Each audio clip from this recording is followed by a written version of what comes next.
In a world filled by demon gods and mysterious powers, our main character was suddenly transmigrated. By sheer accident, he created a world of his own, a place where he could shape anything and control everything. Those who entered saw him as a god and chose to follow him. They shared their secrets, never realizing that each one made him stronger.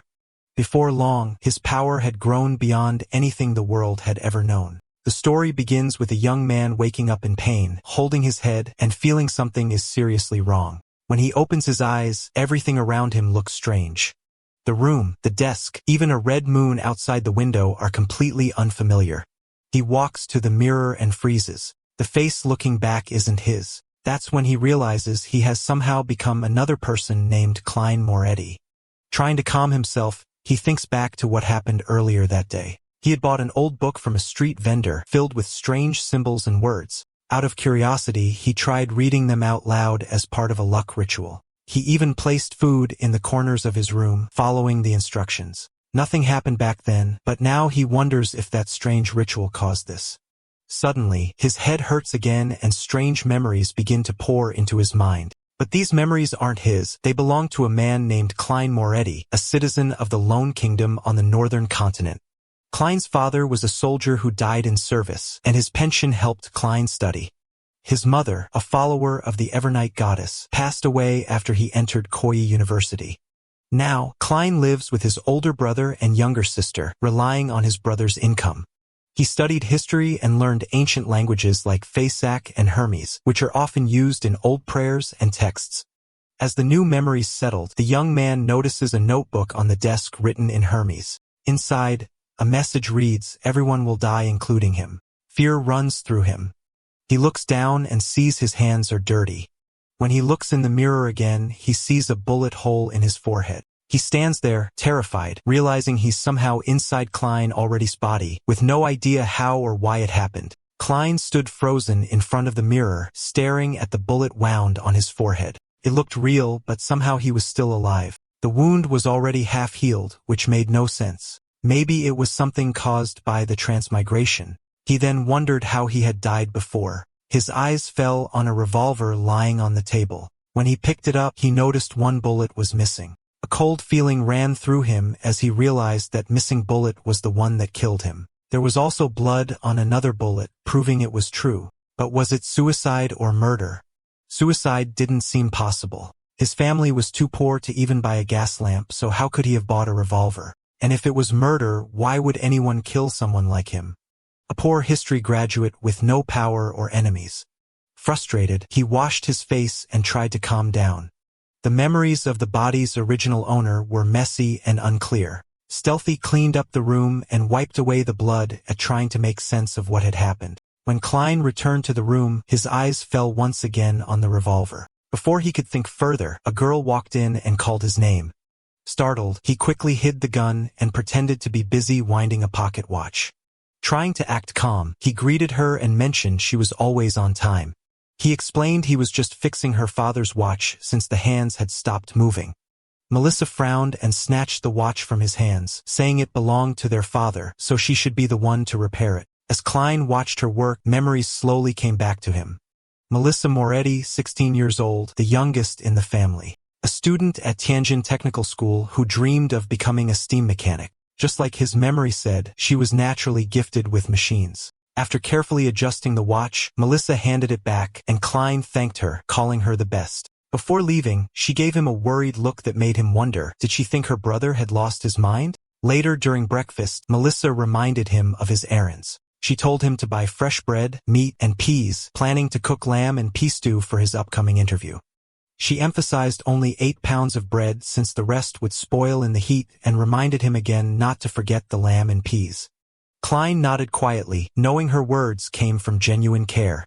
She always looked after him, even repeating things just to make sure he remembered. But beneath his calm expression, Klein's mind was elsewhere. If he went out to buy the food, he could try another luck enhancement ritual. If it worked again, maybe he could return to his original world. Klein searched through his room until he found what he was looking for. With his task cleared, he stepped outside and made his way to the bazaar. The marketplace was alive with its daily rhythm. Shopkeepers shouted over one another, drawing customers in with promises of fresh cakes, bread, and vegetables brought directly from the city, all at cheap prices.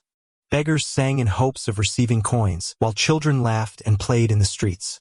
Clean observed the bustling scene and thought that no matter the world, marketplaces would always be filled with life. Lower-class people carried the same energy everywhere. He clutched the coins tightly, knowing this was all the money Benson had managed to save. The realization weighed heavily on him. Poverty remained the same regardless of worlds. Even after transmigrating was still dirt poor. He sighed, recalling how he had once believed transmigration always led to riches, but there was no time to dwell on it. He reminded himself that he knew to buy staple food quickly so he could return and attempt another luck enhancement ritual.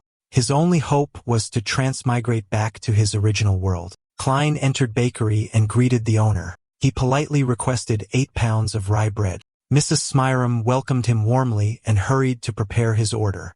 Curious, Klein asked if his brother Benson had returned yet. She explained that Benson would be gone for a few more days and praised him for being such a hard-working young man who surely deserved a good wife. She went on to speak fondly of Klein as well, noting that he had graduated in history from Koi University and would soon be making money. She insisted he should not continue living in such a poor apartment and encouraged him to at least find a place with his own bathroom. Klein responded kindly, remarking that she seemed especially lively that day. Yet within himself unease grew. With the fragmented nature of the memories he had inherited, there was no way he could handle the upcoming job interview. More than that, his thoughts returned to his real home, his friends, and the wonderful life that awaited him there. He needed to transmigrate back. Mrs. Myron interrupted his thoughts by telling him the total came to 9p. Clay noticed the price and commented that just a few days ago it cost 11 and 2 months earlier had been 15. She explained that prices had dropped thanks to the repeal of the Grain Act and told him to thank those who had marched in protest. Before he left, she reminded him again of Melissa's request for lamb and peas. On the street, a joker performed tricks to attract a crowd, loudly announcing that the circus would be putting on a show the following night. Klein noted the news with interest. Melissa would certainly enjoy something like that, and he wondered how much the tickets would cost. The joker even addressed him directly, inviting him to attend. Repeated the thought to himself, intrigued by the idea. As he moved further, a young fortune-teller approached him, offering to tell his future. Klein declined at first, but the girl insisted that her tarot divination was highly accurate. The mention of tarot startled him. The word was pronounced exactly the same way as it had been on Earth. You began to wonder if tarot cards in this world were similar. A man on a nearby stage drew the attention of the crowd, explaining the origins of tarot in this world. He revealed that they had not come from any of the Orthodox 7 gods, nor had they been passed down from ancient times. Instead, they had been invented only 170 earlier by Rosal Gustav, then the consul of the Intis Republic. The speaker detailed Rosal's achievements. He had invented the steam engine, improved the sailboat, and overthrew the rule of the Intis kingdom. The Church of the God of Craftsmanship recognized him, and he became the first consul of the Republic. Later, he waged wars against many nations, turning Lemberg and other smaller countries into protectorates. Even powerful empires like Lone and Feinapater were forced to battle for him. During his reign, Rosal transformed the Republic into the Intis Empire and named himself Emperor Caesar. It was under his leadership that the Church of the God of Craftsmanship received its first public divine revelation since the 5th epoch, leaving it to be renamed the Church of the God of Steam and Machinery. Rosal also introduced the paper-based system of cards, designing the very methods by which they could be played. Klein's thoughts grew tense as he recognized many of the names.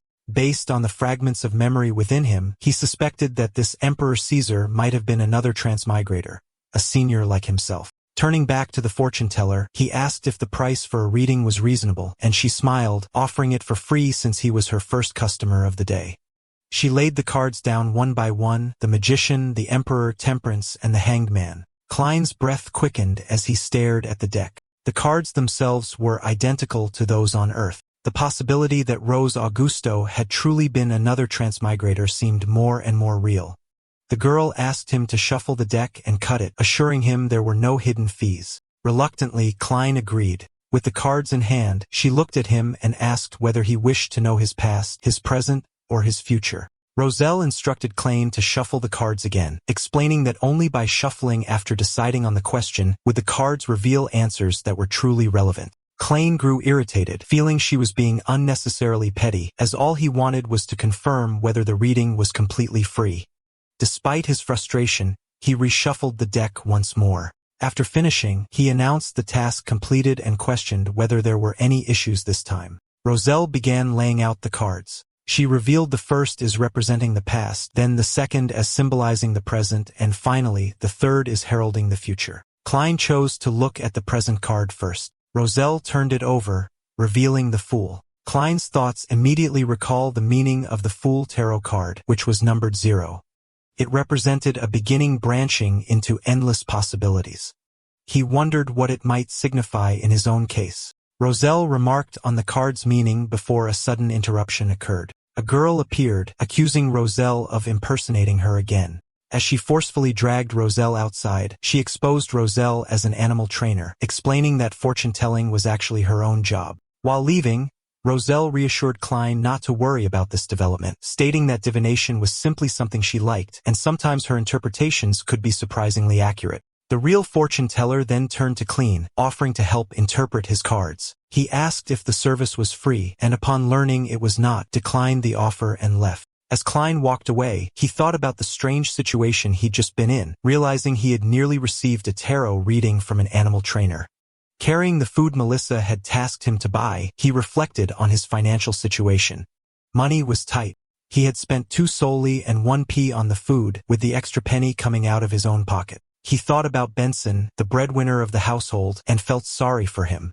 At least he consoled himself, he had bought enough staple food to perform the luck enhancement ritual. Arriving home, Klein began translating the ritual's incantations. After much effort, he finally completed the translation. The Hermes language had proven extremely difficult, but he had managed to translate the incantation into ancient Fasak and the Loan language, deciding to try those versions first. With the staple food in place, he prepared to begin the ritual. He performed the invocation calling for blessings from the immortal Lord of Heaven and Earth and from the Sky Lord of Heaven and Earth. Repeating the words again and again, he waited for an effect to manifest. Suddenly, a sharp pain struck his head, feeling like a nail being hammered into his skull.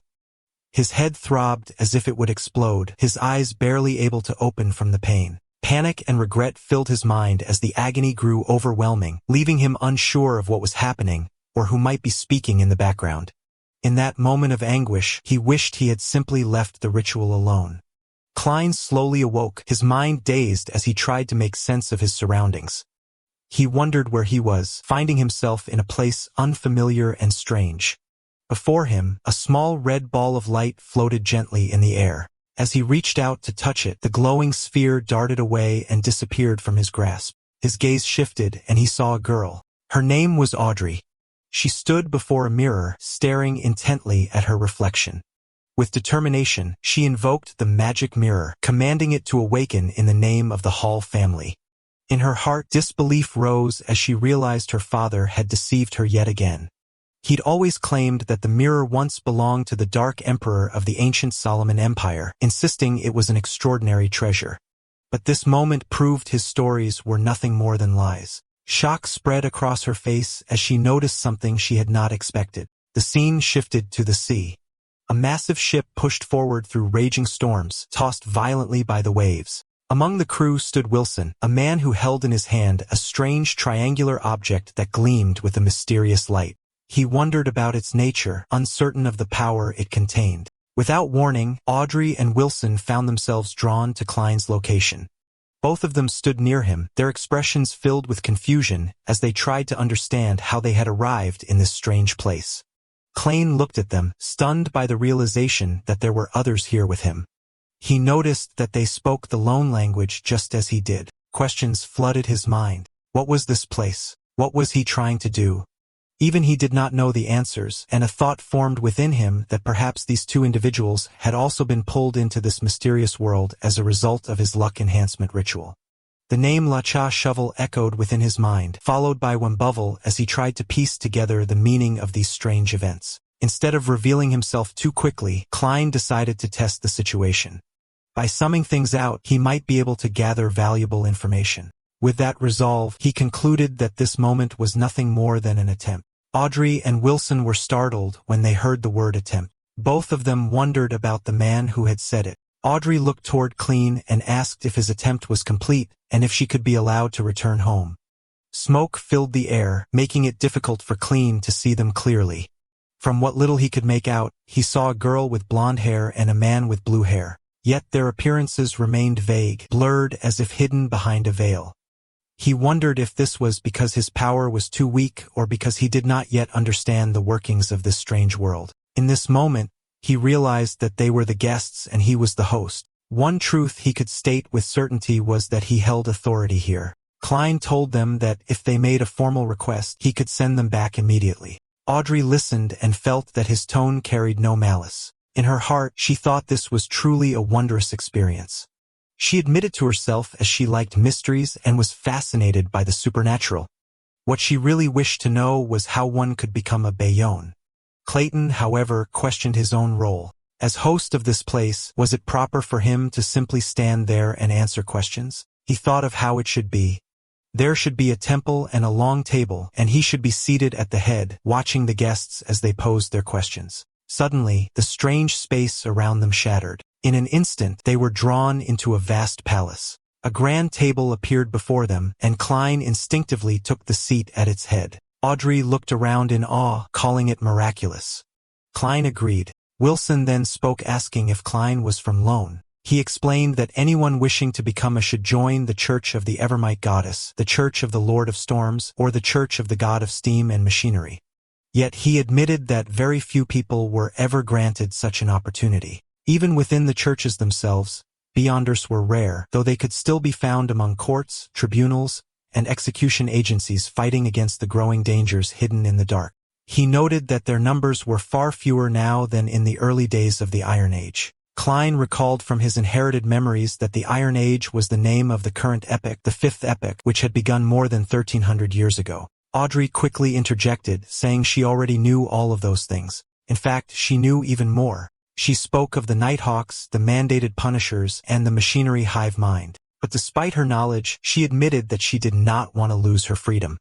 Wilson countered, asking if she had ever heard of anyone becoming a Bangander without paying a price. He told her that if she refused to join a church and accept their tests, her only chance would be to approach one of the ancient noble families whose history stretched back over 1,000 years. Otherwise, she would have to risk seeking out one of the sinister organizations that lurked in the shadows.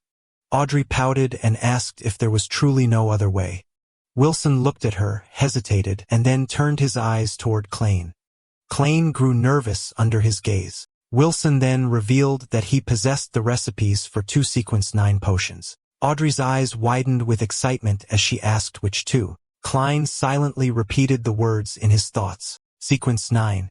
Wilson explained that true Beyonders relied on potions, and the names of those potions came from the blasphemy slate. Over time, the names had shifted as they passed through countless languages, each era altering them to fit its own manner of speech. What mattered most, he said, was that the names captured the core characteristics of the potions. He then described the first potion. It was called Sailor. The potion granted the ability to move steadily on the deck of a storm-tossed ship. It bestowed illusory scales that allowed its user to swim easily and remain underwater for 10 minutes, like a creature of the sea. Audrey thought it sounded incredible and linked it to the Keeper of Sea, a title connected with the Lord of Storms. Wilson confirmed that in ancient times, it had indeed been known as Keeper of the Sea. The second recipe, he said, was for a potion called Spectator. He admitted he did not know its ancient name, but its abilities were clear. It greatly heightened mental energy and observation. By carefully watching people's expressions, behaviors, and words, a spectator could glimpse their inner thoughts. It was like watching a play unfold, whether at a grand banquet or on a crowded street. But there was one condition: a spectator would always remain only that, a spectator. Audrey considered this carefully and admitted that she liked the idea of spectator. She asked how she could obtain the recipe and what she might offer in trade. Wilson replied that what he wanted was ghost shark blood, at least 100 milliliters. She pressed further, asking how she could give it to him and how she could be certain that he would give her the real formula once he had received it. Wilson answered that he would provide an address. After receiving the ghost shark blood, he would send her the recipe. Alternatively, he could tell her directly here in this place. As for its authenticity, Audrey suggested that with this mysterious lord as witness, both of them could be assured. Finally, Audrey turned to Klein and asked respectfully what they should call him. Klein gave his answer they could call him the Fool. Audrey Wilson was left in shock when Klein stated that they could simply call him Fool. Both Audrey and Wilson immediately bowed to him with respect, honoring his presence. Klein then gave them permission to continue. Wilson explained that the way he was responding to them fit his current status. He instructed that if they were able to obtain the ghost shark blood, it should be sent to the Warrior and Sea Bar on Pelican Street, located in the White Rose district of Pritz Harbor. He further added that they must tell the bar's owner Williams that it was what the captain wanted. Once he confirmed that everything was in order, he would either send the potion formula to them or provide the recipe directly. Audrey chose the more secure method and asked for the recipe directly. She admitted that although it would truly test her memory, she wanted Klein to make a few more attempts like this one. In her thoughts, she considered that since Klein had already agreed to be a witness for the transaction, it implied that they would be having more gatherings like this in the future. Wilson turned his attention back to Klein, remarking that the gathering was quite interesting. He acknowledged that despite Klein's remarkable power, there were surely certain fields where he was not an expert. Both he and the highborn young lady sitting across from him had their own experiences, insights, connections, and resources. Perhaps in the future, they would be able to help Klein carry out tasks that would be inconvenient for him to handle personally. Audrey became conscious of his words, realizing he had called her a highborn young lady, and wondered if her accent and mannerisms made it that obvious. Yet, she quickly shifted her focus, pointing out that if their gatherings became a regular occurrence, Klein could definitely delegate some of his tasks to the two of them, so long as they were within their ability to accomplish. Klein reflected silently to himself. He thought about how having more gatherings would allow him to gain more knowledge about the secrets of the Beyonders as well as many other mysteries. Such meetings might even help him find a way to transmigrate back. During these gatherings, he could receive recipes for potions and also learn other things that could prove useful in his current situation. However, he also recognized that the more gatherings they held, the greater the risk that his true identity would eventually be exposed. Both Wilson and Audrey grew nervous. Audrey asked if Klein agreed and immediately suggested they should also give themselves code names. Since Klein was known as the Fool taken from a tarot card, it would be best if their names followed a similar theme, especially since these meetings would be regular, long-term, and secret. She declared that she would take her name from a tarot card as well, deciding on justice. She then turned to Wilson, who chose to name himself the Hanged Man. Excited, Audrey suggested that since all of their code names were taken from major arcana tarot cards, they should call their gathering the Tarot Club. She happily declared that they would be the founding members of this club and asked for Klein's approval. Klein, however, dismissed the matter as trivial and told them they could decide for themselves. Audrey then recalled something she had once heard. She stated that tarot cards were invented by Emperor Roselle for games, and that they did not actually possess any divinatory powers. Wilson corrected this, saying that divination often came from within oneself. He explained that everyone possessed spirituality, and that all people were able to come into contact with the spiritual world to sense hidden information about themselves. The only problem was that ordinary people were not aware of this and were unable to interpret the signs they received. He continued explaining that divination tools could help present some of that information, with dream interpretation being the simplest example. Audrey agreed, pointing out that tarot cards fell into this category of tools. They used symbolism and easily digestible ideas to help interpret signs in a more convenient and accurate way. Klein, however, felt his head beginning to ache once again. Audrey quickly clarified that she was not questioning the validity of tarot cards, but that she had once heard that Emperor Roselle actually created another set of cards as well. These cards symbolized an unknown power. There were 22 in total, and he had used them as a reference when creating the 22 major arcana tarot cards that were used in games. Klein's headache grew worse as he realized he would not be able to maintain his connection with the world much longer. Wilson then explained further, saying that it was correct. It was said that Emperor Roselle once saw the blasphemy slate, and that the profound of the 22 paths of the divine were hidden within that deck of cards. Audrey repeated the phrase softly to herself, acknowledging the 22 paths of the divine. At that point, Klein announced that the gathering would end. He stood up, concluding the meeting and stating that they should look forward to their next gathering. Klein returned to himself and found that he was back inside his home. He thought to himself that it had all felt like a dream. The memory of that gray and foggy world lingered in his mind, and he wondered what exactly it was. He questioned who or what kind of power that created the changes that happened earlier. He observed that time seemed to progress at the same pace in the fog-filled world as it did in reality. The gathering he had just experienced fascinated him deeply. Even though they clearly lived in different parts of the world, they have been able to communicate across such vast distances. As you reflected on it further, the idea began to feel strangely familiar. Yet the truth remained, he would not be able to return to Earth, at least not in the short term. From this moment on, there was no longer a Jiminguru. There was only Klein.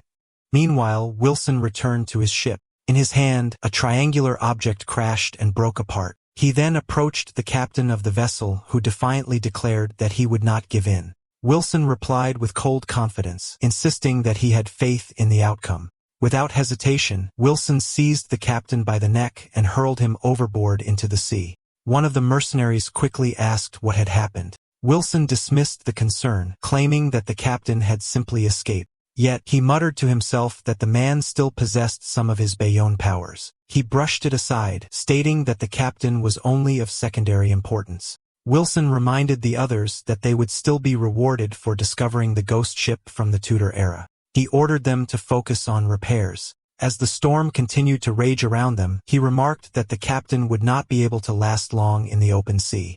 In his mind, Wilson declared that a new era had begun. After Wilson's return to the sea, the focus shifted to Audrey. She too returned home, and in her hand, the same triangular object shattered into pieces. Her heart raced as she realized it had not been a dream. She was certain of it. A sudden knock echoed on her door. Startled, she asked who was there. A servant's voice replied respectfully, asking permission to enter. Audrey allowed it, and the servant stepped in, informing her that it was time to begin preparing. The servant then noticed the broken fragments nearby and muttered in dismay that something had been broken. Audrey quickly covered it up, claiming that Susie, her pet, had been in the room earlier and had caused the mess. The servant sighed and reminded her to train the dog properly, commenting on how destructive dogs could be. Audrey agreed hurriedly, brushing aside. Their usual routine began. The servant asked which dress Audrey wished to wear. She admitted her fondness for the one Mrs. Guinea had designed for her 17th birthday. The servant immediately objected, pointing out that it had already been worn at a formal occasion. Wearing it again at such an event would lead people to suspect that the Hall family was going through financial struggles. Audrey protested, but the servant remained firm. She could wear it at home, but not to a grand gathering. Reluctantly, Audrey decided on another dress, the one Mr. Saeed's had sent just the day before yesterday, with lotus designs beautifully embroidered on the sleeves. The servant praised her choice, admiring her refined taste. With care and precision, they helped Audrey into the elegant dress, completing her transformation into a vision of grace. Soon after, her father arrived, teasing her warmly by calling her the brightest jewel in Backland, and reminding her that it was time to head out. Audrey frowned at the title and asked him not to call her that. With a smile, he rephrased it, calling her his beautiful little princess. She replied firmly that she wanted to walk on his right side. His left, she reminded him, belonged to Mrs. Hall, the Countess, and she could never take her dear mother's place. Amused and touched, her father agreed, declaring that his right side would then belong to his greatest pride. Together, they set out their carriage carrying them to Prince Harbor at the Oak Island Royal Navy Base. The atmosphere there was filled with excitement. Many people had gathered, their eyes fixed on the sea, waiting eagerly for the arrival of the Lord of Storms, who was said to be coming aboard a ship. As the vessel appeared on the horizon, Audrey looked upon it in awe, realizing it was an ironclad warship. The people gathered together at the harbor, their attention fixed on the sky as an airship slowly descended. Audrey gazed up in awe, recognizing it instantly in her thoughts as the king's airship. The vessel landed, and from its gates emerged rows of guards and soldiers marching in disciplined formation. Among the nobles who stepped down, one figure stood out as the ruler of the Land Kingdom, King George himself. Audrey's heart skipped at the sight. She marveled that even in this modern age of iron, steam, and guns, there were still those who persisted in wearing full suits of metal armor. She wondered if they could be higher-order disciplinary paladins. Attention soon shifted to another important figure, the Prime Minister of the Lan Kingdom, Mizard Nagan. With commanding presence, he drew the focus of the crowd and began to speak. He declared that before them stood a history-making ironclad warship. His words carried pride as he described its immense power. The ship measured 101 meters long and 21 meters wide, built with a high freeboard design. Its main armor belt was 457 millimeters thick, and its total displacement reached 10,060 tons. Armed with a main battery of 4 305mm guns, it was complemented by 6 rapid-firing guns, 12 6-pounder guns, 18 6-barrel machine guns, and 4 torpedo tubes. Could reach speeds of 16 knots. The Prime Minister declared it a true hegemon, a conqueror of the seas. After his declaration, he approached the king with respect, requesting His Majesty to bestow a name upon the warship. King George agreed, stating that since its journey began in Pritz Harbor, it would be named the Pritz. At the moment of naming, fireworks were set off in celebration. The Prime Minister continued proclaiming that from this day forward, the 7 pirates who call themselves admirals and the 4 pirates who call themselves kings would tremble in fear. Their era was ending. Even if they possessed extraordinary powers, ghost ships, or cursed vessels, none could rival the might of the ironclad warship. Only ships of this kind rule the seas. Yet from within the crowd, doubts arose. One man questioned whether pirates could simply build ironclads of their own. Another echoed the concern, wondering what would happen if they managed to obtain such ships. A third voice asked what could be done if pirates armed themselves with ironclads as well. The Prime Minister answered with firm conviction. He declared impossible. The construction of such a vessel required 3 large coal and steel amalgamators, 20 massive steel factories, 50 scientists, senior engineers, 2 royal shipyards, and nearly 100 separate parts factories. It demanded the efforts of the Admiralty, a shipbuilding committee, the cabinet, and above all, the determined king with foresight, supported by a powerful nation with an annual steel output of 12 million tons. Pirates, he said, would never achieve such a feat. Once again, he raised his voice to the people, announcing that the era of guns and giant warships had arrived. The scene shifted away from the grand display and returned to Klein. He sat quietly reading a book, his mind absorbed in its pages. Closing it, he looked at his hand, noticing the faint disappearance of markings. He saw 4 dots arranged in a square and wondered if they corresponded to the 4 pieces of staple food placed in the 4 corners of his room. He questioned if, in the future, this meant he would no longer need to prepare staple food and could instead proceed directly with ritual and incantations. The thought seemed convenient, yet unease gnawed him. On the surface, it appeared beneficial, but he felt frightened by his lack of understanding. He laid back on his bed, reflecting further. From Taoist rituals to all that had happened since, he realized that fear remained humanity's oldest and strongest emotion, with fear of the unknown being the most powerful of all. After some time, he drifted into sleep only to awaken later with a dull ache in his head. He muttered to himself that it had been a pleasant nap despite the pain. Glancing at his watch, he noted the time. It was 12:30, and he had slept for 3 hours. He realized that time here was measured in the same way as on Earth, though he could not be certain if an hour here matched an hour there exactly. His stomach growled, reminding him of his hunger. He noticed a piece of bread lying to the side of the room and picked it up. Staring at it, he wondered if this was the life he was bound to live, eating rye bread for breakfast, rye bread for lunch, and only during dinner having the chance to taste meat. Suddenly, an idea came to him. His eyes brightened with determination, and as he looked toward the kitchen, he thought of the strength he carried as a transmigrator. It was time to demonstrate it. Klein sat with the potato in his hand, peeling it slowly. He fried the pieces, toasted some bread, and prepared his breakfast. Once it was ready, he ate the potatoes quickly, telling himself he would eat them to stave off his hunger for now, saving the lamb to share with Melissa when she returned. The taste filled his mouth, familiar and comforting. It reminded him of his childhood when he had loved eating potatoes this way. Finishing his meal, he felt life return to his body, realizing just how much energy the ritual had drained from him. Now with his stomach full, it was time to get to work. He turned his attention to the real Klein's journal, flipping through the pages carefully.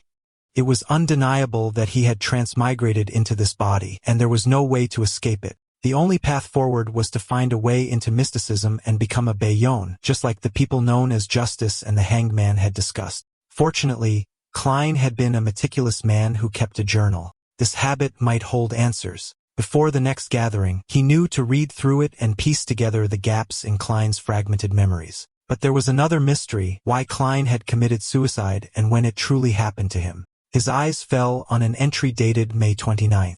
In it, the original client wrote that Welch had found him and mentioned obtaining a notebook from the fourth epoch. Instead of seeking help from the archaeology department, Welch had chosen to approach Klein and Naya. Klein had agreed to help, though he wrote that he would have to wait until after graduation and his thesis defense to focus on it. The words sent a shiver down the transmigrator's spine.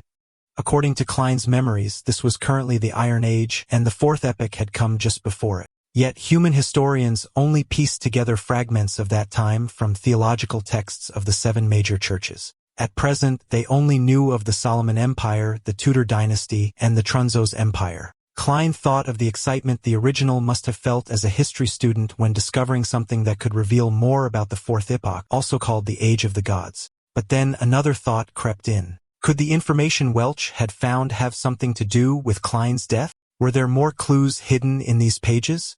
He flipped further, reaching an entry dated July 24th. Naya had told Klein that they had discovered something new, and Klein had decided to go and see it. Another entry dated June 25th recorded that from newly interpreted content, they had learned the notebook's original owner had accepted a mission to climb the highest peak of the Hornisus mountain range, where the nation of the Evernight had been located. The thought stunned him. The highest peak of the Hornisus mountains was over 6,000 meters tall. How can a nation possibly exist up there, and how would they survive? But the journal ended there.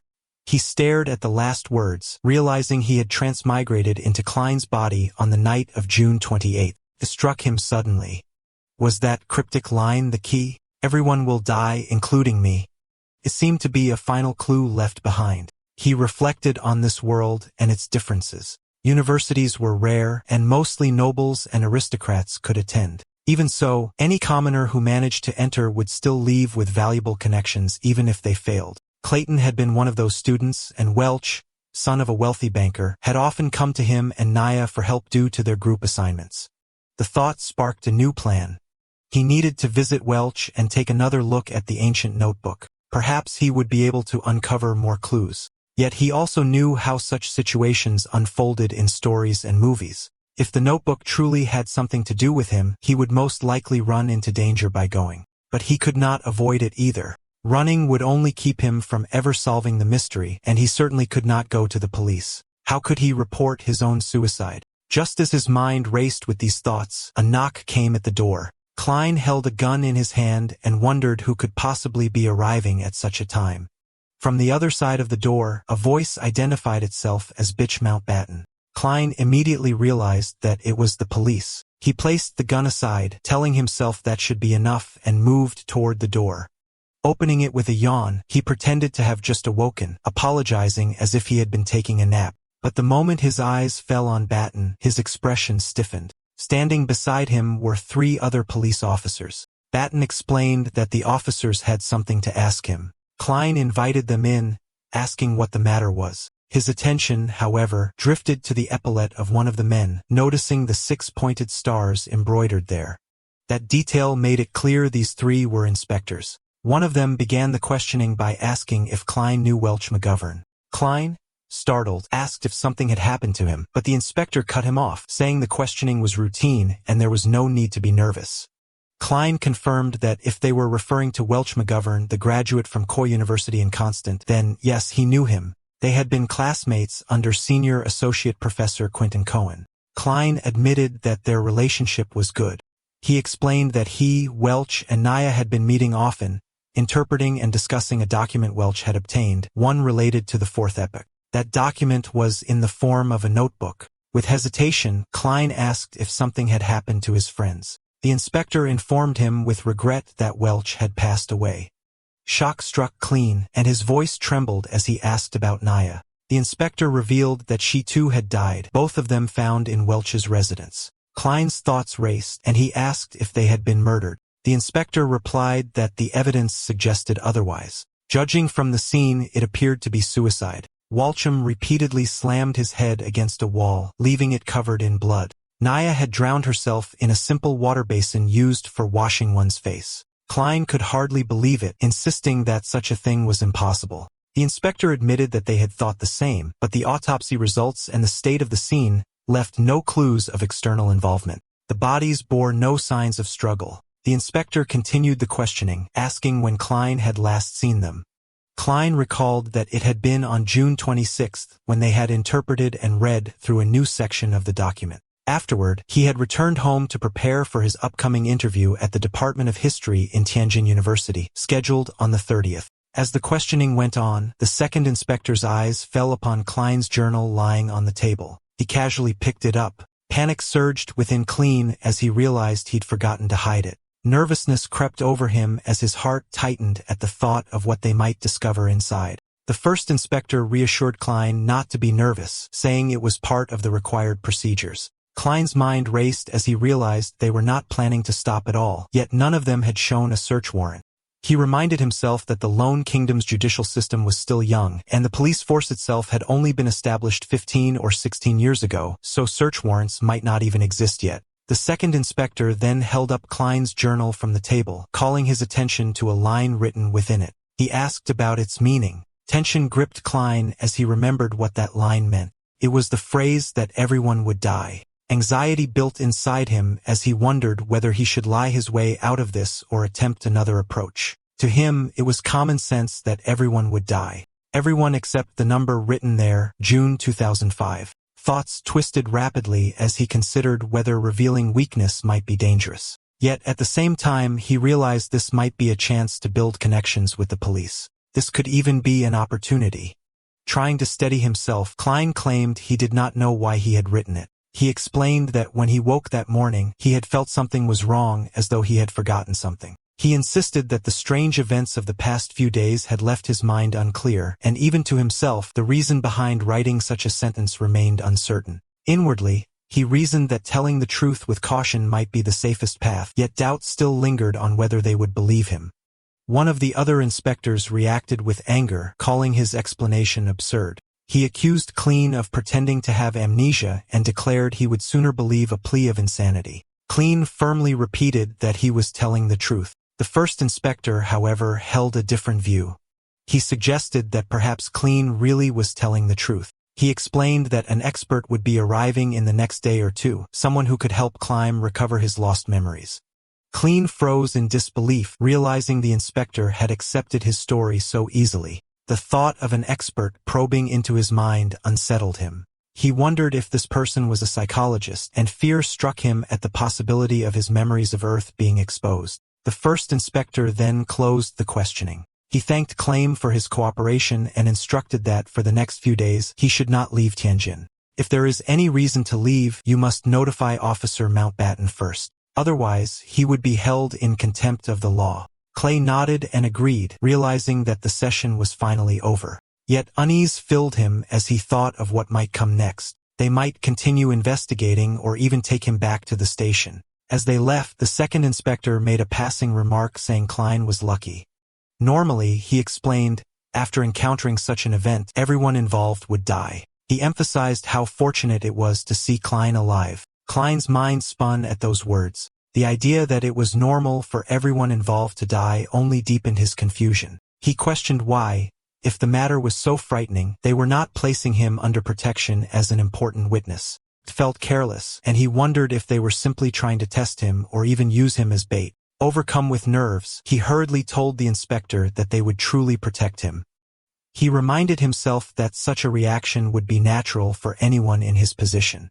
Yet deep down, he knew his performance had been unconvincing.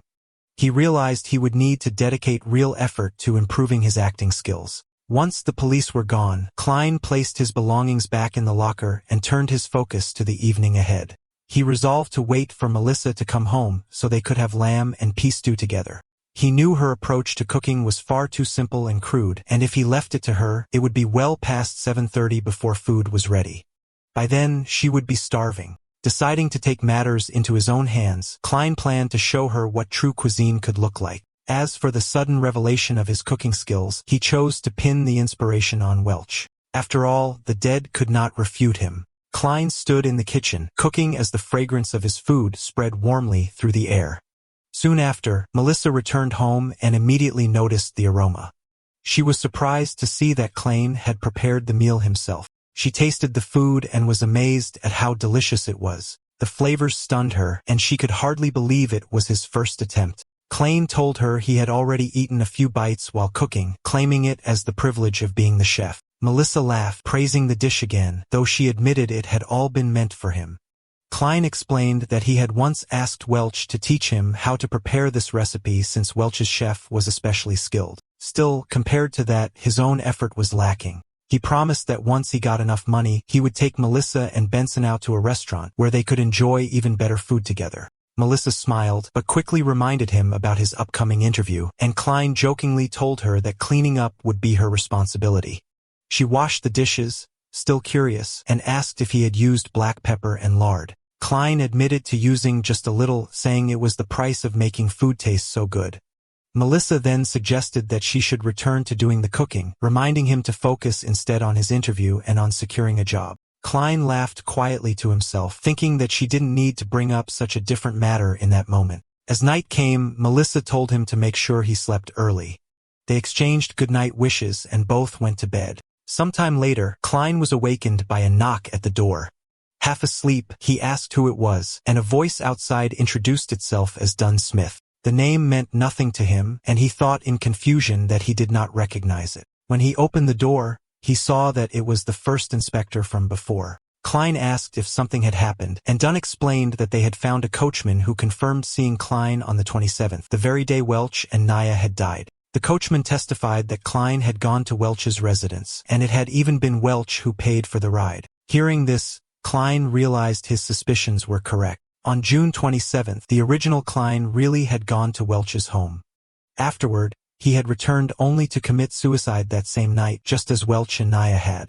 Klein insisted that this was not enough proof he had anything to do with their deaths. He admitted honestly that he also wanted to know what had really happened that day and what fate had befallen his two unfortunate friends. But he truly could not remember. Almost everything from the 27th was missing from his memory. The only reason he could even guess that he had gone to Walsh's residence that day was because of the entries left in his journal. Smith looked at him carefully and noted that he had a strong composure. Smith entered Klein's room, where Klein immediately insisted that everything he had said so far was true.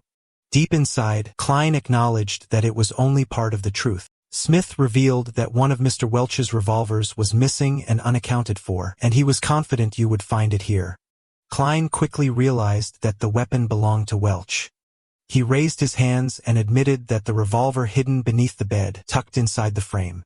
Smith pressed him further, asking if there was anything else he wished to add. Klein confessed that 2 nights ago, he had woken up in the middle of the night to find himself lying at his desk.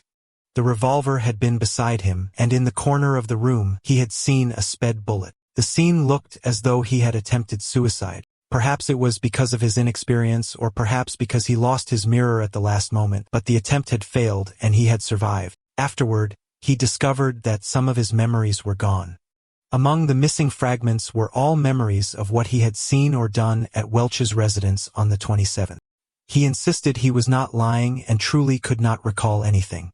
Inwardly, Klein admitted he had been vague with his wording. Aside from the truth about his transmigration and the gathering, he had now confessed everything. He comforted himself with the thought that his secret probably would not be discovered. Smith listened and admitted the account aligned with his own deductions. It also matched the strange logic found in similar incidents from the past, though he could not understand how Klein had managed to survive. Klein responded that it was enough as long as Smith believed him, for he himself did not know how he had lived through it. But Smith reminded him that belief was not what mattered. Klein was still under heavy suspicion. An expert would need to confirm his story. The police had to ensure that he truly had forgotten what happened, and that he had no part in bringing about the deaths of Mr. Welch and Ms. Nia.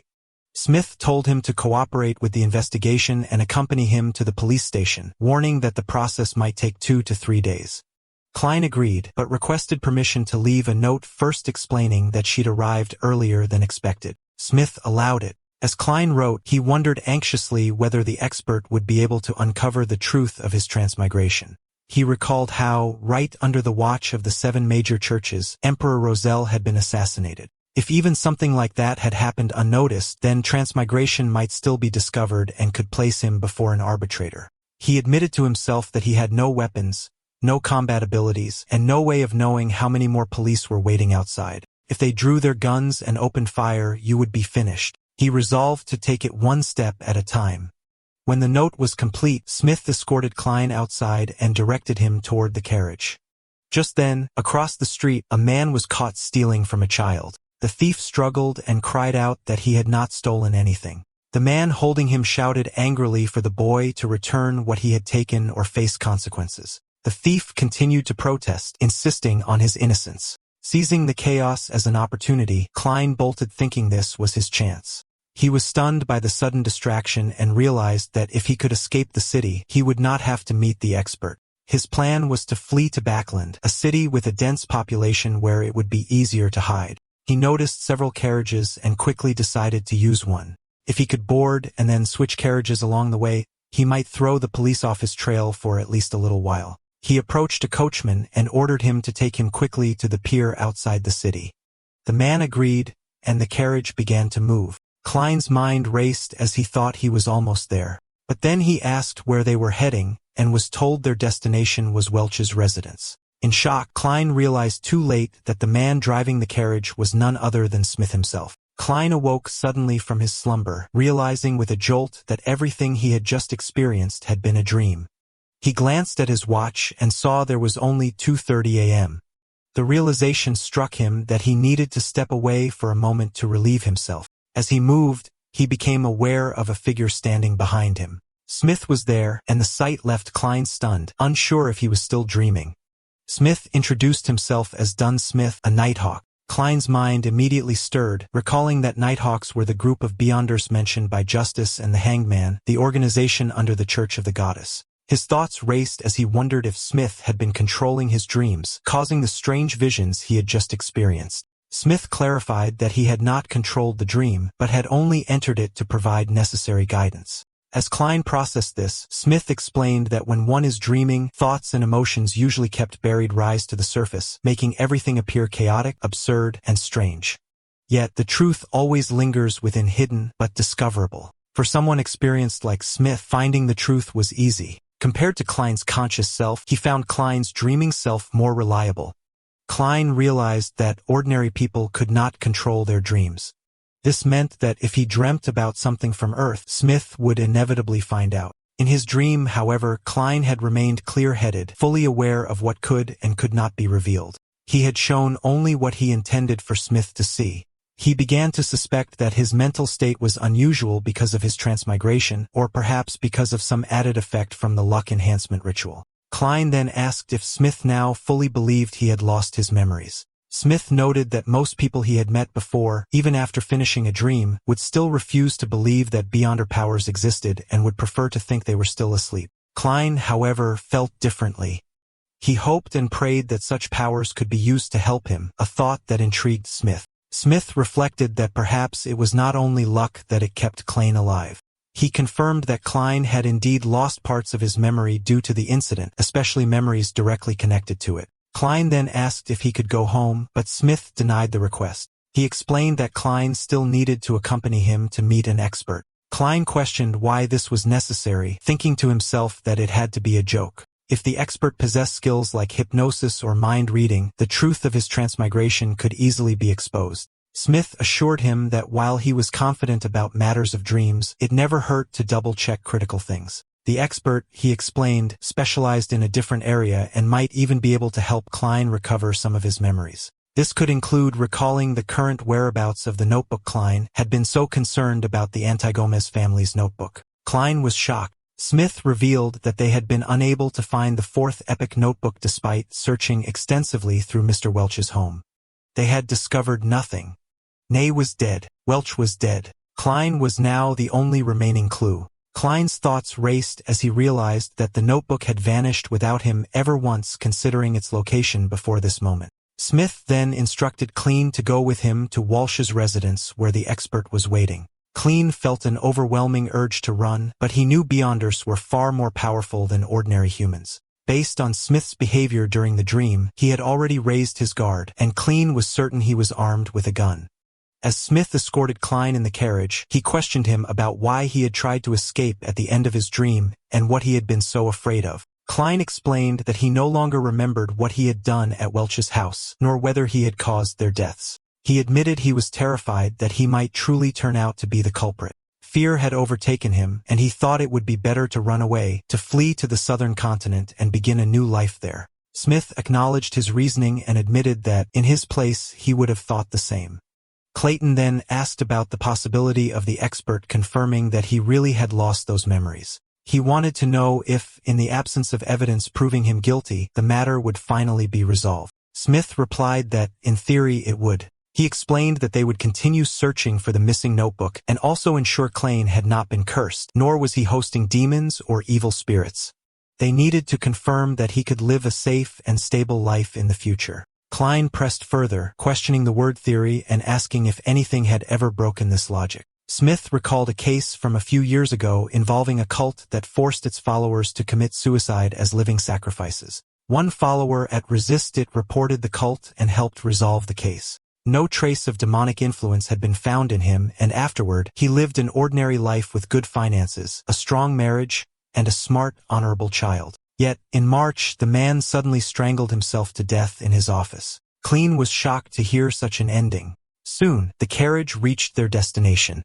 Smith announced that they had arrived at Welch's residence and asked Clean to step down. As they walked toward the house, Smith introduced the expert. To the outside world, she was known as the most renowned spirit medium of Owl County, though that was only a disguise. Her true identity was that of a genuine spirit medium named Daly. Inside, Daly greeted them with a calm good evening.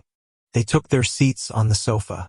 Smith immediately asked if there were any results. Daly reported that the original spirits, including those of Welch and Maya, had already disappeared. Smith acknowledged how troublesome that was. Daly then agreed to shift her focus. Smith introduced Kling to her and asked if she could try to uncover anything from him. Klein grew tense, wondering what she could possibly find out from him. The thought of being exposed made him uneasy, and he wished desperately for something special to shield him.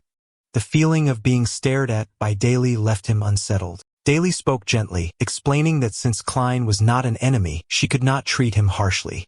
Doing so would cause him pain and could even result in serious complications later. She told him she would provide fragrances to help him loosen up, creating a smooth and gentle sensation that would allow him to immerse himself in the experience.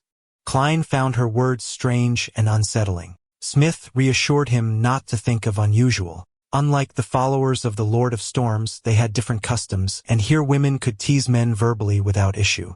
He reminded Clean of his mother's devotion to the Evernight goddess and of his brother's attendance at Sunday school lessons, saying he should understand this. Clean admitted he did, though he never expected it to feel this way. Smith added that Daly rarely used this method and was only doing it to help him relax.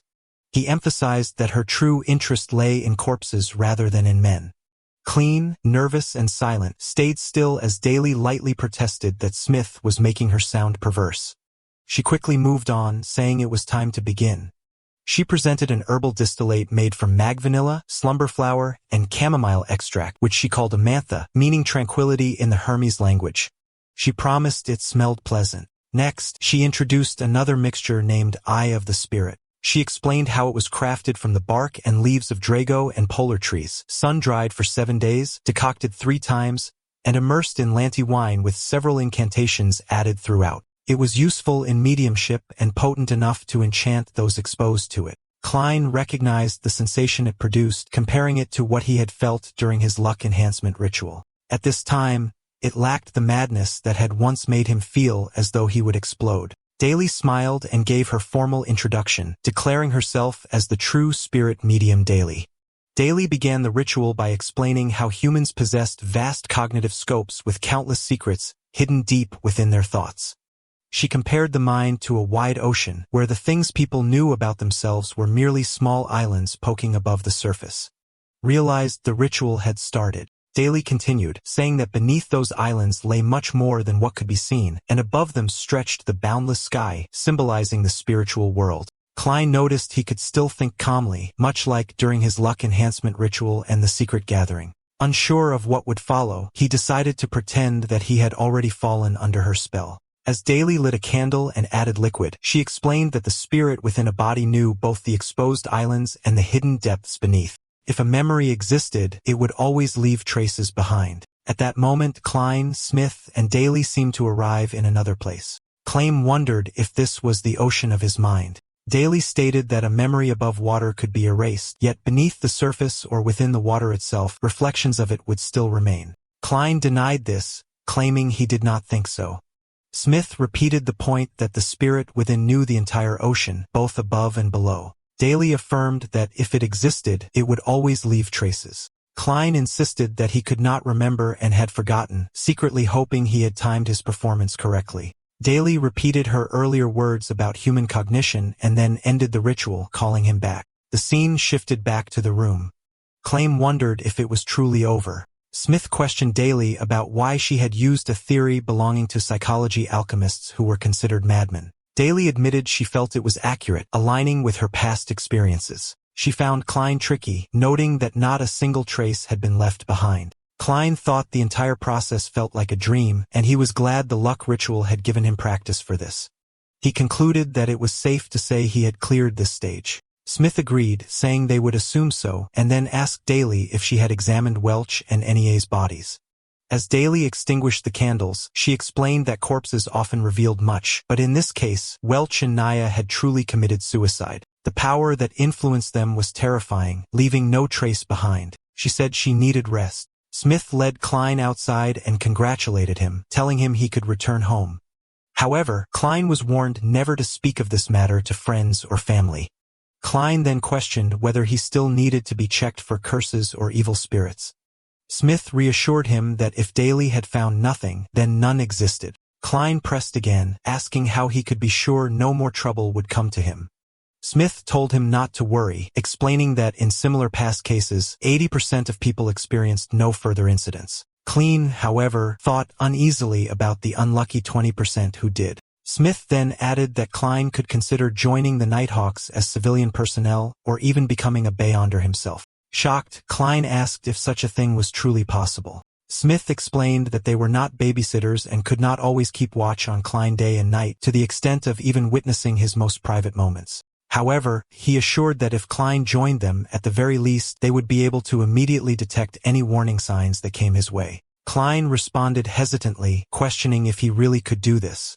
Inwardly, he wondered if this was some kind of joke, if becoming a Beyonder was truly this easy. Smith clarified that it was not as simple as it sounded. It depended entirely on the situation. He warned Klein not to doubt his words, stating that if he truly chose to become a Nighthawk, he would have sacrificed a great deal. Among these sacrifices was freedom, and even if that was set aside, there were countless other problems to face. He explained that Klim was neither a clergyman nor a devotee, which meant he would not be choosing the safest path toward becoming a Beyonder. He then revealed the truth of the incidents handled every year by the mandated punishers, the machinery hive mind, and other judicial branches of the churches. 1/4 of these incidents involved Beyonders who had lost control, and within that 1/4, a good portion were comrades from within their own ranks. Klein grew alarmed. He muttered in shock that 1 in every 4 cases were Beyonders who had lost control. His heart tightened as he questioned why this was so.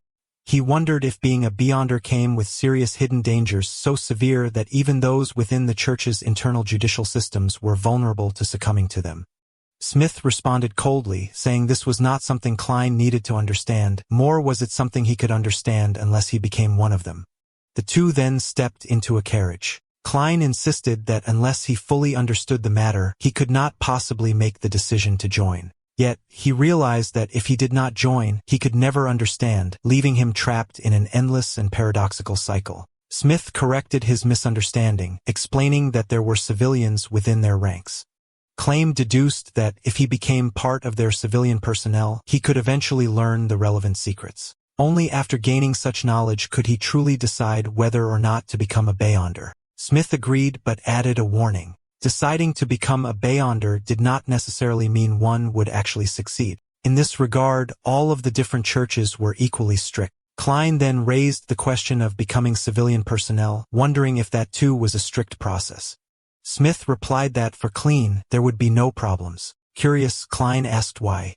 In his thoughts, he feared that his special identity as a transmigrator shone too obviously, perhaps revealing itself even in the night. Smith explained the reasons. Firstly, Klein had not required their help to survive the recent incident. That alone showed he possessed an advantage over the average person. He suggested Klein might be luckier than most, and lucky people were always welcome among them.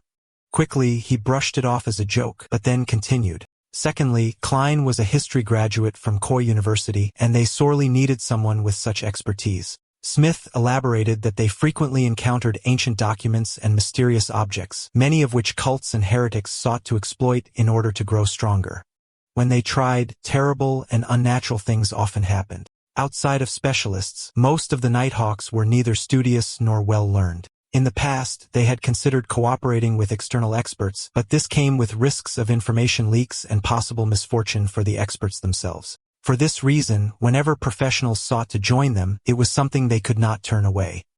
He added with dry humor that such knowledge was so dull, it could even put the sleepless to sleep. Klein wondered why they did not simply train historian from scratch. Smith revealed the third and most important point. The kinds of incidents they faced were like the one Klein had already experienced. Since he had already been exposed, extending an invitation to him did not violate his oath of confidentiality. But if they tried training an outsider from the beginning and it failed, the responsibility for any exposed secrets would fall entirely on them. For this reason, most of their teams, even civilian staff, were drawn from within the church itself. Klein then asked why they were so strict about confidentiality. He reasoned that if more people knew, it could help avoid similar mistakes in the future. Smith shook his head. He explained that spreading such knowledge would only inspire imitation, leading to more severe incidents. Klein reflected bitterly that humans never learned from history. They always repeated the same tragedies again and again. Smith acknowledged this with admiration, noting that the quote was from Emperor Roselle and filled with philosophical truth. Klein thought deeply, realizing that Emperor Roselle, his senior in transmigration, seemed truly all-encompassing. The man left no blind spots, leaving his junior no room to display even the slightest ability in comparison. Smith added that within the judiciaries of the major churches there was a similar saying. It was the main reason for their strict confidentiality and the main reason why none of this could be revealed to the public. Klein wanted to know what this saying was. Smith explained that faith and fear beget trouble, and greater faith and greater fear beget even greater troubles until in the end, everything is destroyed. Beyond praying to the gods for blessings and aid, humans had no other means to truly solve the greatest problems before them. Klein silently repeated the phrase in his mind, weighing its meaning. Smith then asked if Klein wanted to join them as civilian personnel. Klein hesitated and requested some time to think. Smith agreed, telling him there was no problem as long as he had an answer before Sunday. He warned Klein to keep all of this secret and never reveal what happened to Welch, not even to his brother or sister. If he did, not only would he cause them trouble, but he might also find himself placed before a special court of law. Klein finally agreed, promising to stay silent. They finally arrived, and Klein immediately called for Mr. Smith. Smith responded, and Klein reminded him of the time.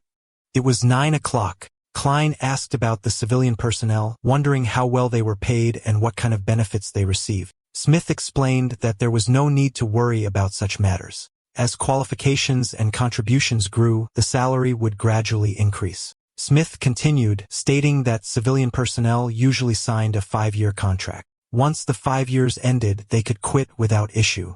However, those who quit would be required to sign a lifelong confidentiality agreement. They would not be allowed to leave Tianjin without prior approval. And if they moved to another city, they would have to register with a local Nighthawk. Klein then asked where he should go once he made his decision.